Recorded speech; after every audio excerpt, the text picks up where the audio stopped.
Yeah, well, we're now on the western side of Tripoli, the western edge of Tripoli, a really desolate place. This is an old harbour, you can see behind me, and it's turned into a camp for migrant workers that have nowhere to go. They're living underneath these boats. Let me show you over here, Darren. You can see this is people's homes. You can see the sheets and the towels they put up there on the side of the boat. Well, they're living under these places. People from African countries that came here to work in Libya, like these gentlemen here. Where are you from, sir? I'm from Nigeria. From Nigeria? What about you, sir? From Nigeria. From Nigeria. These two gentlemen from Nigeria, but there's a large group of countries, nationals here, that are stuck here, and they fear leaving this camp because they say that if they go outside, they fear that they'll be arrested, accused of being mercenaries. They say there are other people from this camp who've actually done that. They've left the camp, went outside to try and find food, try and find water, and they were arrested. A very difficult life for these people, highlighting, I think, the problems for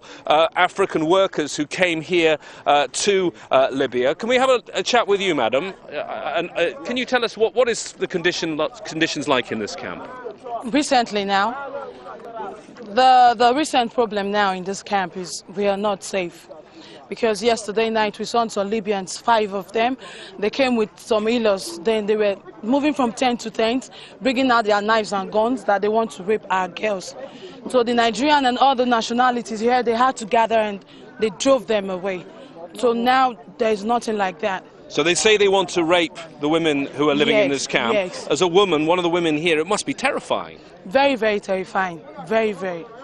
What do you want to happen now? Where do you want to go? What do you want to happen to you?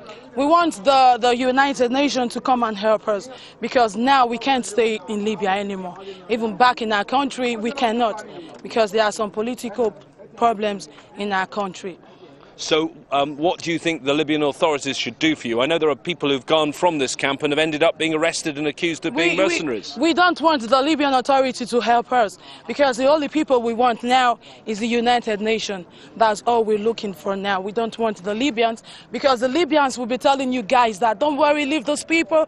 After everything, they will keep them and they will use them to work. But we don't want that.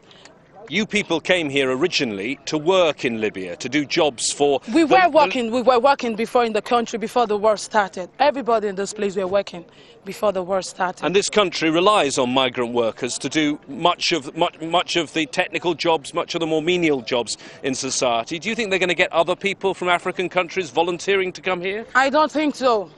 Because the people now they knew would stay in Libya and work for them is the people here in the seaport. Well, thank you very much for your time and joining us here on Al Jazeera. A really desperate situation here, Darren, for the people that are living here. There are some aid agencies, MSF, Doctors Without Borders, they are here. They've had a medical station here. We understand that the International Committee of the Red Cross and Red Crescent are going to be here in the coming hours. There have been some water distributions, some food distributions, but the people here say they have a pretty terrifying and difficult existence.